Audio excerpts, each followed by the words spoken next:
नारायण नारायण भज मन नारायण नारायण नारायण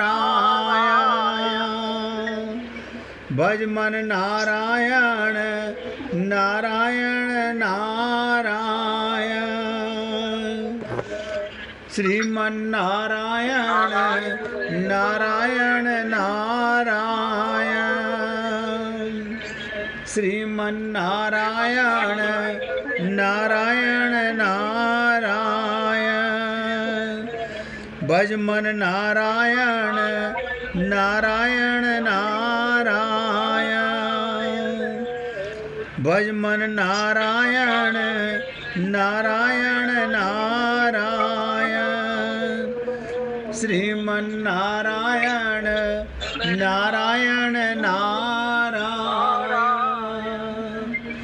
भज मन नारायण नारायण नारायण श्रीमन नारायण नारायण नारायण भज मन नारायण नारायण नारायण। सभी पुण्य आत्मा पूरी एकाग्रता के साथ चौथे अध्याय के दूसरे श्लोक की तरफ आगे बढ़ने का प्रयत्न करते हैं। भगवान क्या कहते हैं? एवं परम प्राप्तम इमं एवं परम प्राप्तम इमं राजर्षियो विदुः सा कालेन ही महता योगो नष्टः परंतपः। हे परंतप, अर्जुन को क्या कहा? परंतप। इस तरह परंपरा से प्राप्त हुए इस कर्म योग को राज ऋषियों ने कर बताया। मनु कैसे कैसे ये कर्म योग सूर्य ने मनु को दिया, मनु ने इक्ष्वाकु को दिया, यानी उन राजाओं ने कर्म योग के माध्यम से। तो भगवान बताना चाहते हैं परंतप, इस तरह परंपरा से प्राप्त इस कर्म योग को राज ऋषियों ने जाना, परंतु बहुत समय बीत जाने पर, ध्यान दीजिएगा, बहुत समय बीत जाने के कारण वो योग, ध्यान से सुनो, ये कर्म योग इस मनुष्य लोक में लुप्त हो गया। जैसे हमारे आदि गुरु शंकराचार्य जी का जब प्राकट्य हुआ था, उस समय सनातन धर्म लुप्त हो गया था। विजय भाई मोबाइल की आवाज़ बंद कर लेना अपने।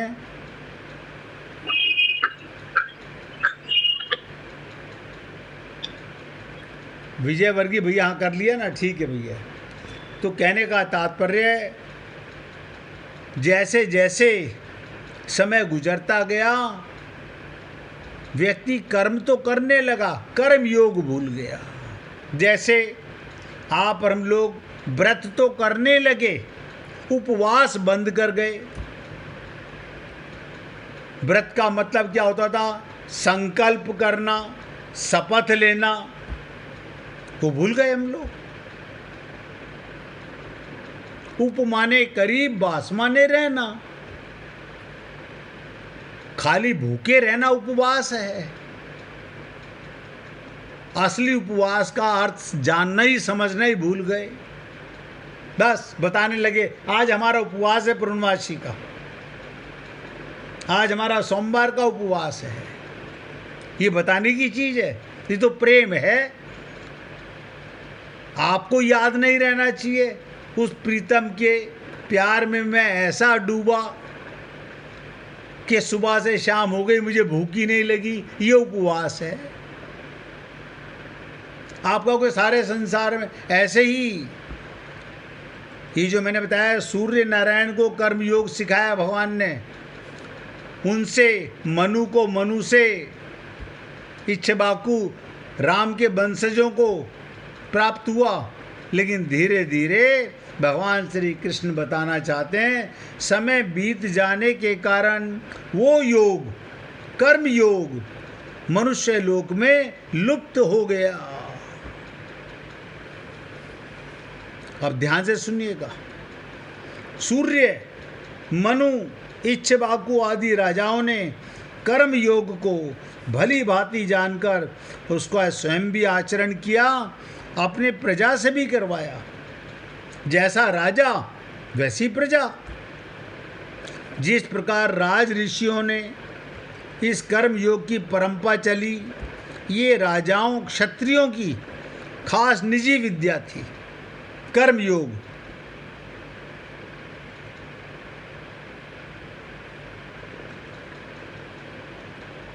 राजा जनक, ध्यान दीजिएगा, राजा जनक स्वयं खेती किया करते थे, तभी उनकी खेत की क्यारी से ही सीता जी का प्राकट्य हुआ था। राजा बनने का पता, हरामखोर बनना नहीं। आजकल तो कोई मोहल्ला समिति का प्रेसिडेंट बन जाए तो मूंछों पे ताव दे के सोचता हमारी तो यही कमाई है, हराम का खाने की सोचते हैं। राजा रघु, राम के वंशज, जिनसे ये आपने सुना होगा कि रघुकुल रीत सदा चली आई, वो भी इसी प्रकार से मिट्टी के पात्रों में, पत्तलों में भोजन करते थे, लेकिन राजा थे। इसलिए प्रत्येक राजाओं का ये विद्या जाननी चाहिए। आज तो अगर राजा रहे नहीं, आज तो सब लुटेरे हो गए हैं दुनिया में। इसी प्रकार राजाओं से नीचे आ जाइए, परिवार में, समाज में, गांव आदि में जो मुख्य व्यक्ति है, जैसे कोई व्यक्ति हेड ऑफ द फैमिली है, उसका क्या कर्तव्य होना चाहिए? मैं जो कर्म योग करता हूँ वही मेरे बच्चे आचरण में लाएंगे। मैं तेरे मेरे का भाव रखता हूँ, मैं राग द्वेष रखता हूँ, तो यही मैं बच्चों को सिखाऊंगा। मैं पाप का धन इकट्ठा करता रहता हूँ, बच्चे भी करना सीख जाएंगे।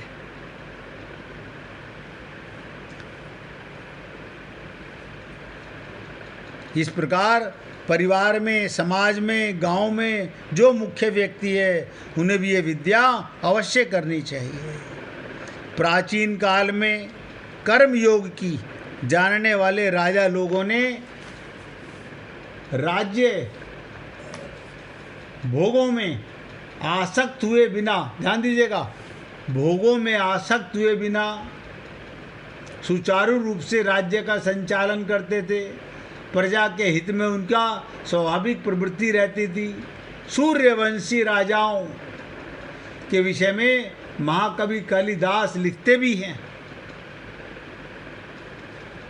सूर्यवंशियों के विषय में कालिदास का लिखा हुआ है, ये वे राजा लोग अपनी प्रजा के हित के लिए प्रजा से उसी प्रकार का कर लिया करते थे जिस प्रकार सहस्त्र गुना बनाकर बरसाने के लिए सूर्य पृथ्वी से जल लिया करता है।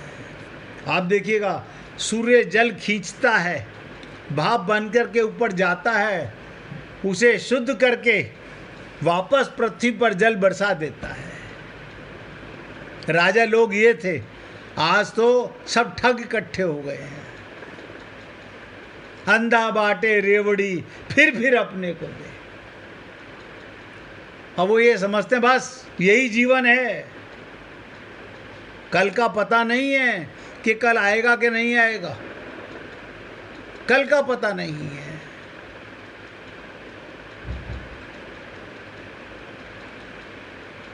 ये तो आप भली प्रकार जानते हो। वो राजा लोग थे जिनका मन आकाश की तरह शांत रहता था। आकाश में बिजली कड़के, आकाश को कोई फर्क नहीं पड़ता, कितने बादल, कोई फर्क नहीं पड़ता। शांत ऐसे ही जिसका मन शांत हो गया, वो कब होगा? जब आत्मज्ञान होगा। तात्पर्य ये, वो राजा लोग प्रजा से कर आदि के रूप में लिए गए धन को प्रजा के ही हित में लगा देते थे, अपने स्वार्थ में थोड़ा भी खर्च नहीं करते थे। अपने जीवन निर्वाह के लिए वो अलग खेती आदि काम करवाते थे। ऐसे हमारे भारतवर्ष में आज़ादी की लड़ाई लड़ने वाले बहुत मिनिस्टर हुए हैं। कर्मयोगी थे, निष्काम कर्म करते थे। लाल बहादुर शास्त्री प्राइम मिनिस्टर होकर के पीएम हाउस में किसान का काम हल चलाते थे कि जमीन को बेकार क्यों जाने दिया जाए। तो कर्म योग का पालन करने के कारण उन राजाओं को विलक्षण ज्ञान और भक्ति स्वतः प्राप्त थी। उन्हें पता था कि सेवा परमो धर्म है। यही कारण था प्राचीन काल में बड़े बड़े ऋषि भी ज्ञान प्राप्त करने के लिए उन राजाओं के पास जाया करते थे। आप लोगों ने सुना होगा, वेद व्यास जी अपने पुत्र सुखदेव परमहंस को राजा जनक के पास भेजते हैं।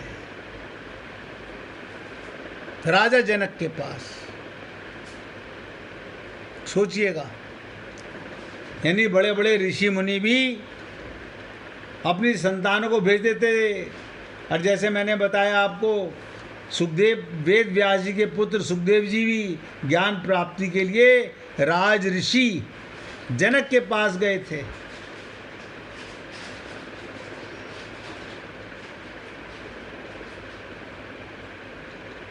ब्रह्म विद्या सीखने के लिए 6 ऋषि एक साथ महाराज अशुपति के पास गए थे।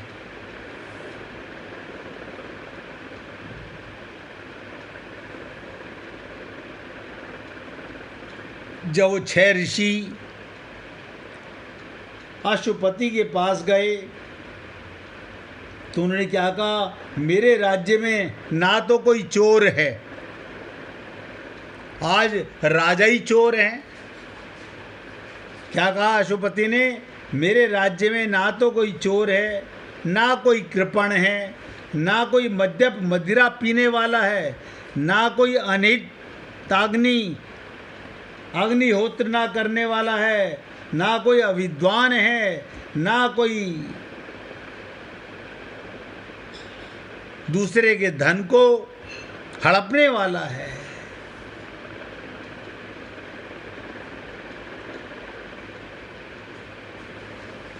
तो सोच के देखो भाई, ये भी हमारे ही वंशज थे, हमारे ही भाई थे, उनमें ये गुण थे। आप ये मत कहो हम तो चलो सुधर जाएंगे, लोग तो नहीं। अरे बाबा, तुम्हें लोगों से क्या लेना? तुम्हें अपना कल्याण करना है या दूसरे का कल्याण करना है? तुम जागे, तुम्हें भगवत प्राप्ति होगी। तुम्हें देख करके दुनिया आगे जो तुम्हारा अनुसरण करेंगे वो जागेंगे।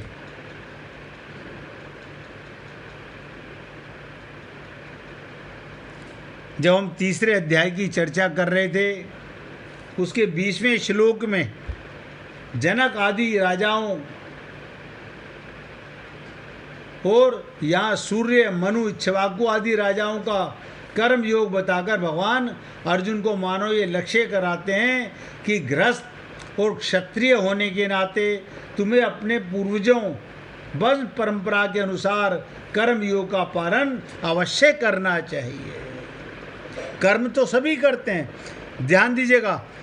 चोर भी कर्म करता है, डाकू भी कर्म करता है, बेईमान भी कर्म करता है, व्यापारी भी कर्म करता है।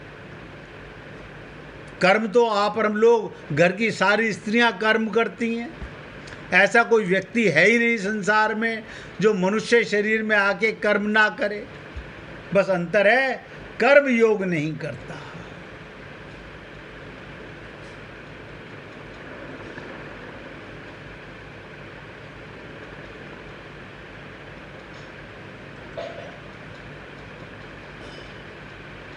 इसके अलावा अपने वंश की बात, कर्म योग विद्या अपने में अपनी सुगम भी है, इसलिए अपनी ही है। ये कर्म योग हमारे ही वंशजों का कार्य है। आप देखिए, हम मनुष्य क्यों कहलाते हैं? हम मनु की संतान हैं, इसलिए हम मनुष्य कहलाते हैं।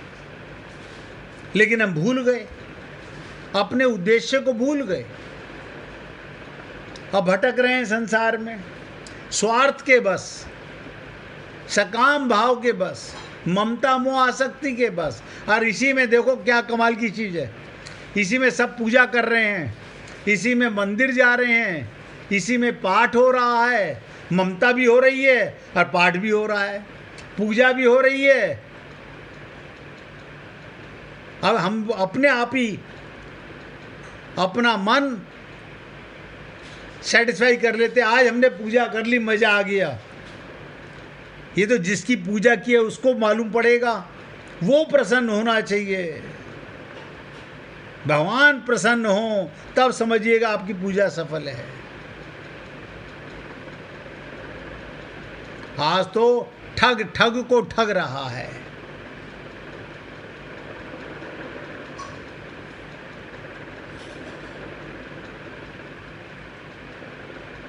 इसलिए भगवान कहते हैं, सा काले काले नेहे ममता योगो नष्टः।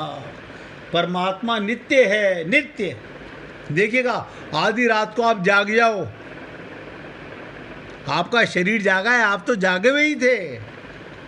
ये भ्रम मिटाना अपना। मैं रात को 3 बजे जग गया, 4 बजे, अरे बाबा तेरा शरीर जग गया, तू तो आत्मा है, तू थोड़ी सोएगी। तेरे कारण ही तो शरीर जगा है। अगर आत्मा सो रही होती, परमात्मा सो रहा होता, तो ये मुर्दा शरीर कभी उठता ही नहीं, कभी नहीं उठता। हम में और मुर्दे में क्या अंतर है? उसमें आत्मा परमात्मा निकल चुका है, वो अब जड़ शरीर रह गया है। हम जड़ और चेतन दोनों हैं। चेतन आत्मा और परमात्मा है, और जड़ शरीर है। हम शरीर को कहते हैं मैं। देखो कितनी बड़ी अज्ञानता है हम लोगों की। इसलिए परमात्मा नित्य है, और उनकी प्राप्ति के साधन भगवान श्री कृष्ण क्या कह रहे हैं? भगवान की प्राप्ति, परमात्मा की प्राप्ति का साधन क्या है? कर्म योग, ज्ञान योग, भक्ति योग। कर्म योग माने क्या? ज्ञान योग माने क्या? भक्ति योग माने क्या?